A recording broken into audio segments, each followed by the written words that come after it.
Bab 89, Pupet Berlengan 1, Jeanne.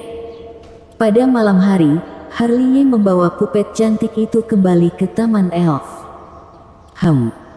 Winston Hu yang sedang berlatih formasi tongkat langit, tiba-tiba berhenti dan menatap penasaran ke arah pupet cantik di belakang Harley. Kakak yang cantik ini siapa? Dia adalah Pupet Fendi Zhang yang baru saja keluar dari rumah, tidak bisa menahan diri untuk tidak terkejut. Dia, yang dulunya adalah tetua sekte Heng Yue, memiliki pengetahuan yang luas. Jadi dalam sekilas dia bisa langsung mengenali pupet yang ada di belakang Harley. Pupet, Winston Hu mengangkat kepalanya dan menatap Harley dan Fendi Zhang dengan rasa ingin tahu. Boneka diciptakan oleh kepala generasi sekte Heng Yue. Mereka adalah sejenis senjata pembunuh yang diolah dengan metode mistik khusus. Mereka tidak memiliki perasaan dan pikiran, jadi mereka berdarah dingin. Begitu mereka mengidentifikasi target mereka, mereka tidak akan berhenti, kecuali sang kastor menghentikannya. Fendi Zhang dengan lembut menjelaskan kepada Winston Hu, tetapi nada terkejutnya tidak dapat disembunyikan. Dia tidak pernah berpikir bahwa Harley bisa mendapatkan boneka. Makan malam yang terjadi berikutnya menjadi sangat tidak wajar. Harley sendiri makan dengan lahap dan pupet cantik berdiri di belakangnya, tidak bergerak sama sekali. Karena dia berdiri seperti ini, sehingga Winston Hu dan Fendi Zhang yang sedang makan, melihat ke atas dari waktu ke waktu, bahkan Elang juga mengangkat matanya dari waktu ke waktu. Kepala kecil berbulu itu menatap boneka cantik itu dengan rasa ingin tahu. Setelah makan malam, Fendi Zhang dan Winston Hu pergi tidur lebih awal. Di taman, Harley menyentuh dagunya dan mengitari pupet cantik itu beberapa kali. Bagaimana jika aku memberikan nama untukmu? Harley memandangi pupet cantik itu, tentu saja dia tidak akan mendapat tanggapan apapun. Masih berputar-putar di sekitar pupet cantik, Harley menyentuh dagunya untuk waktu yang lama dan merenung lama sebelum berjalan-jalan di depan pupet cantik, lalu terkekeh, bagaimana kalau memanggilmu Jeanne? Itu nama yang bagus, kamu akan dipanggil Jeanne mulai sekarang. Selanjutnya, Harley mengorbankan jejak kekuatan jiwa ke dalam tubuh Jeanne. Dia menemukan bahwa tubuh Jeanne bukanlah daging dan darah, tetapi perpaduan dari banyak bahan yang tidak diketahui, hanya mengenakan kulit manusia.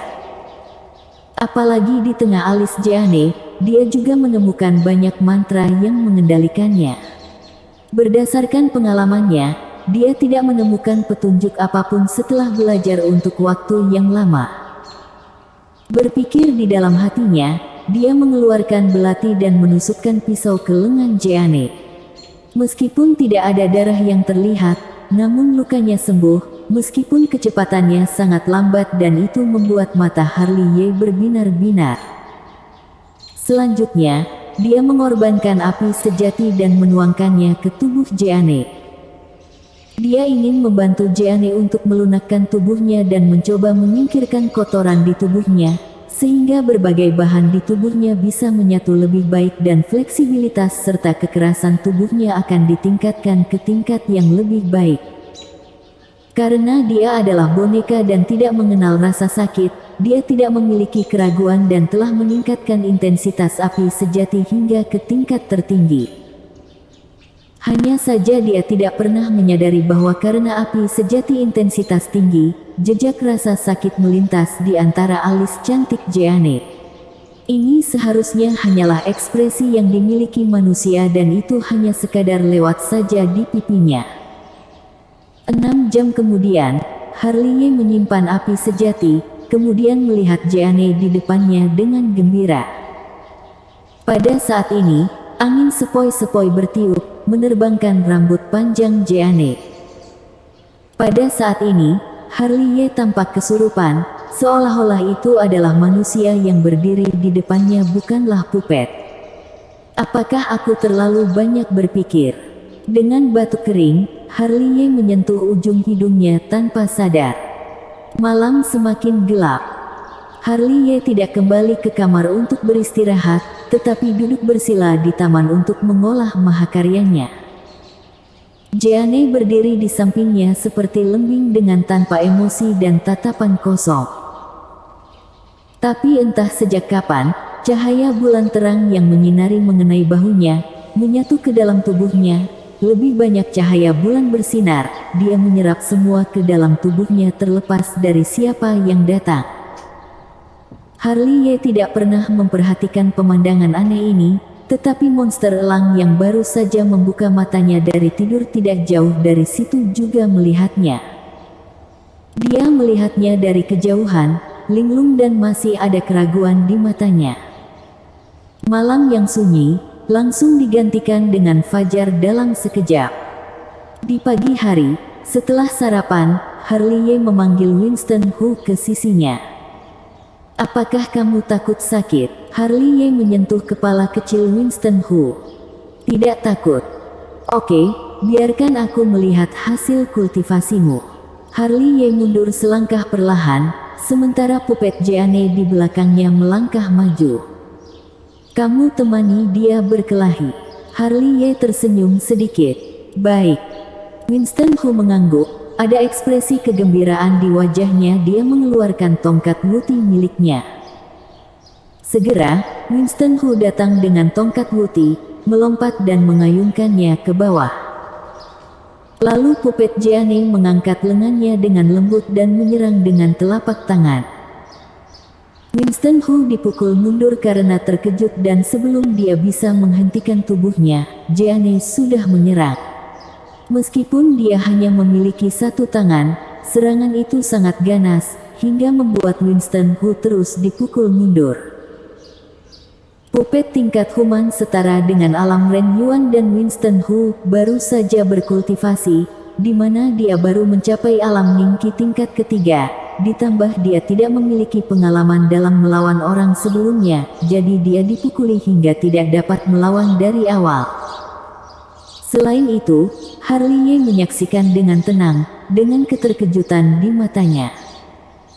"Mengapa aku merasa bahwa puppet berlengan satu ini lebih kuat dari yang aku lihat di Taman Spirit Orchard kemarin? Dan gerakan ini. Dan gerakan itu." Harley Ye bergumam dan menemukan apa yang berbeda dari yang dia lihat kemarin dari tubuh Puppet Jeanne ini. Dia menemukan bahwa meskipun Puppet Jeanne kehilangan satu lengan, tapi dia jauh lebih lincah dari yang dia bayangkan, mampu menyerang dan bertahan, kecuali dia tidak bisa menggunakan teknik hitam, jurus yang bisa digunakan kultivator lainnya, dia pada dasarnya bisa. "Apakah karena api sejati?" Bergumam lagi, Harley Ye memiliki tebakan seperti itu di dalam hatinya. Tidak jauh, Winston Hu dipukuli oleh Jeanne lagi dan terbang keluar. "Ah!" Winston Hu keras kepala dan segera bangkit, lalu menyerang dengan tongkat Wuti. Meskipun formasi tongkat langit yang dikerahkannya itu berantakan, tapi dia juga memiliki kualitas kekuatan serangan. Puppet Jeanne dapat dengan mudah lolos dari tongkat Wuti. Tangan gioknya menepuk Winston Hu, kemudian kaki giok menyapu dan lagi-lagi Winston Hu terbang keluar. Harley Ye hanya melihatnya, tetapi tidak menghentikannya. Anak muda, ini, Fendi Zhang, yang berada di sampingnya, tidak tahan lagi. Harley Ye tersenyum sedikit. "Kakek, itu tidak cukup hanya dengan meningkatkan kultivasinya secara membabi buta. Yang dibutuhkan Winston Hu adalah pertarungan yang sebenarnya. Hanya dengan terus-menerus dipukuli dalam pertarungan yang sebenarnya, dia dapat mengasah temperamen dan efektivitas tempurnya. Di jalan ini, dia pasti akan mengalami banyak kegagalan dan tekanan-tekanan ini dapat dijadikan motivasi."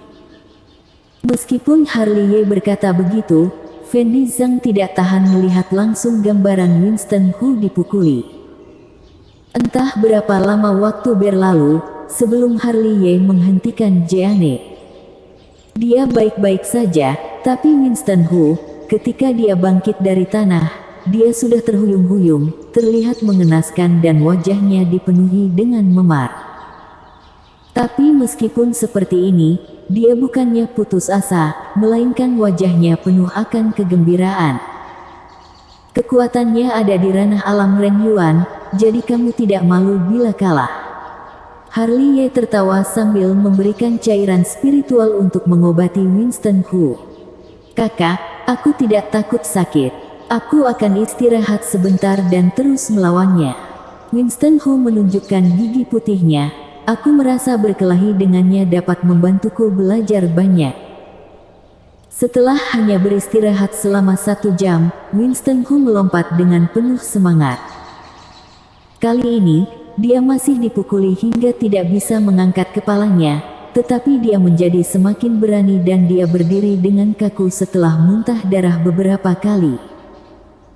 Fendi Zhang keluar beberapa kali, tetapi setelah melihat pemukulan tragis terhadap Winston Hu, dia tidak tahan untuk menontonnya lebih lama lagi. Bersambung.